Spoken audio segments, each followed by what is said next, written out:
Shalom, selamat pagi.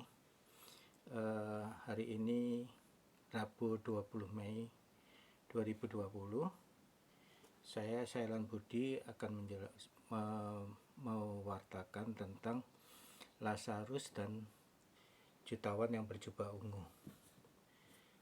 Bapak Ibu sekalian, dunia ini sebagai satu keluarga, dan Allah Kristus ada di setiap ciptaan, dan orang yang pertama kali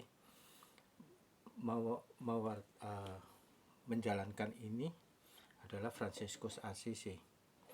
Dia yang mengatakan kepada semua ciptaan, saudara angin, saudara batu, saudara burung. Jadi ketika dia berkhotbah pada burung-burung itu mendengarkan, lalu dia berkata, saudara burung, dan dia mulai berkhotbah. Demikian juga pada serigala, dia mengatakan, saudara serigala, jangan ganggu orang-orang desa ya, aku juga tidak akan ganggu kamu.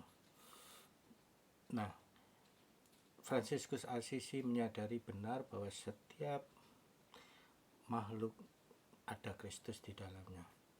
Lalu bagaimana kalau kita membuang Kristus?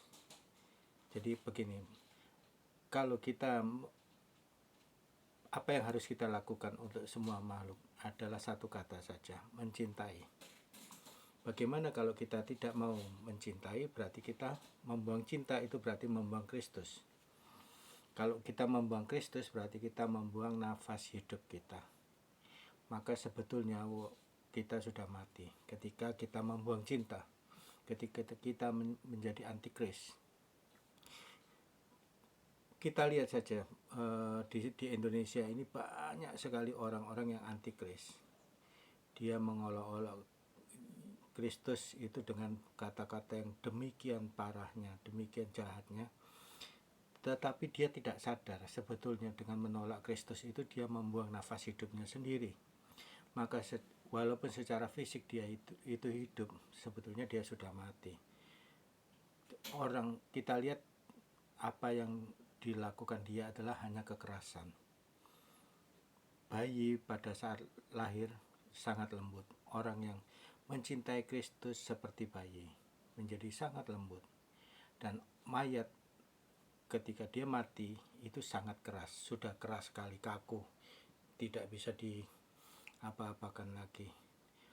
Orang yang menolak cinta dan menolak Kristus, makin hari makin lama dia akan menjadi kaku, keras sekali, sampai seperti mayat, tidak ada kehidupan di situ.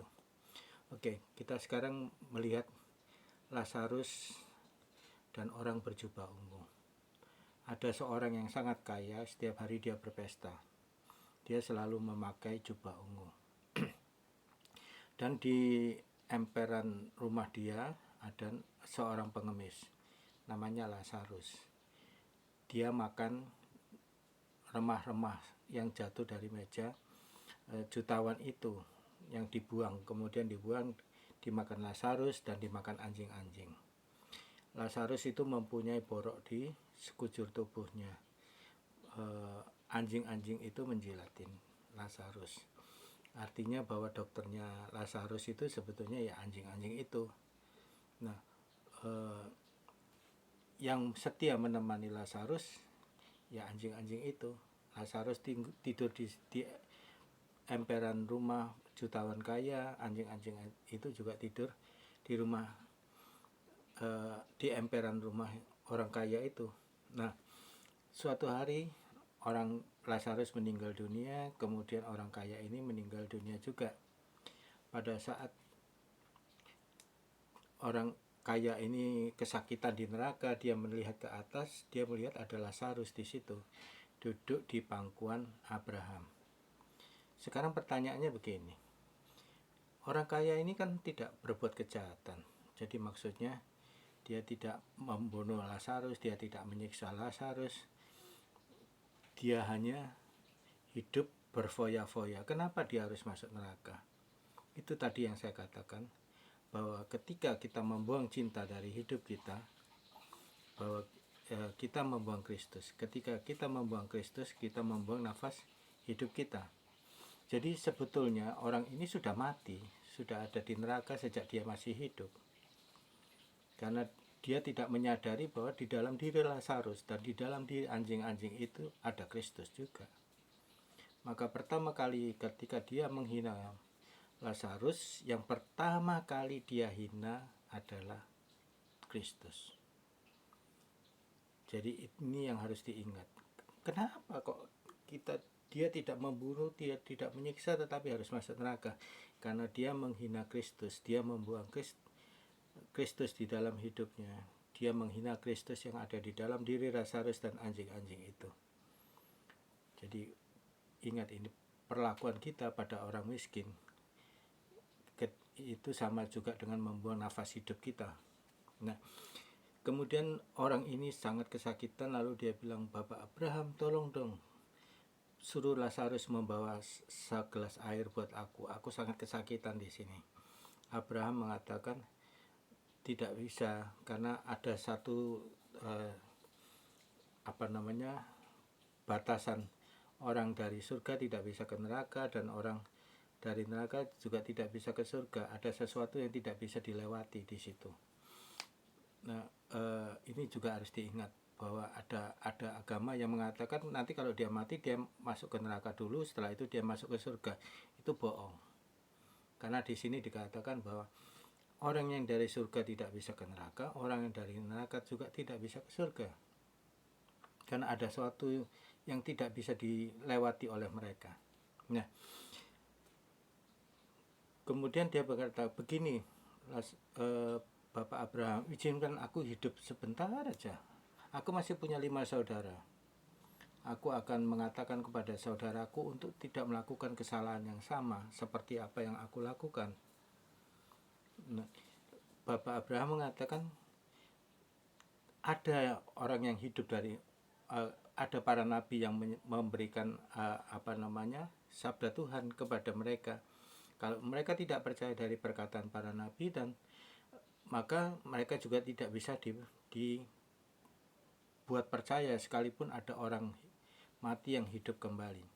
Orang mati yang hidup kembali itu siapa? Yesus. Dan berapa banyak orang yang tidak percaya dengan Yesus? Miliaran. Sangat-sangat banyak. Jadi apa yang dikatakan Abraham itu benar, bahwa kalau kamu tidak percaya dengan firman Tuhan, maka sekalipun ada orang yang mati hidup kembali, maka kamu juga tidak bisa percaya apa yang dikatakan dia. Nah, inilah, jadi ketika kita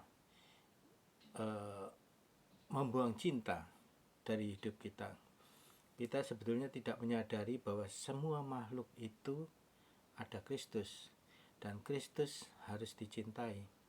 Kristus hanya meminta kepada kita untuk dicintai, dan dia menunjukkan, dia hidup ke dunia hanya untuk menunjukkan betapa dia mencintai kita.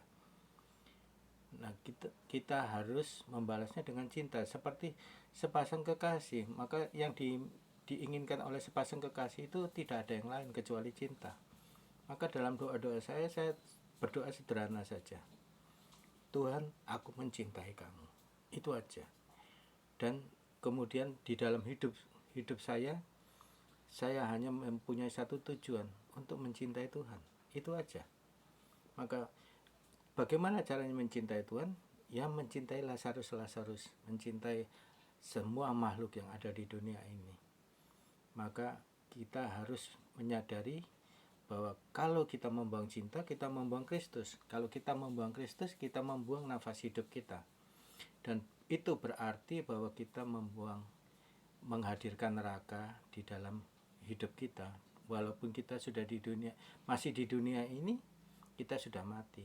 Kalau kita membuang Kristus, karena Kristus itulah sumber hidup kita. Segala sesuatu diciptakan di dalam Kristus, untuk Kristus dan oleh Kristus. Maka kalau kita ingin damai, ingin hidup dengan damai, segala sesuatu kita lakukan untuk mencintai di dalam segala makhluk, oleh makhluk itu, dan pada makhluk itu. Karena disitulah cara yang paling mudah untuk menyatakan cinta kita kepada Kristus. Terima kasih.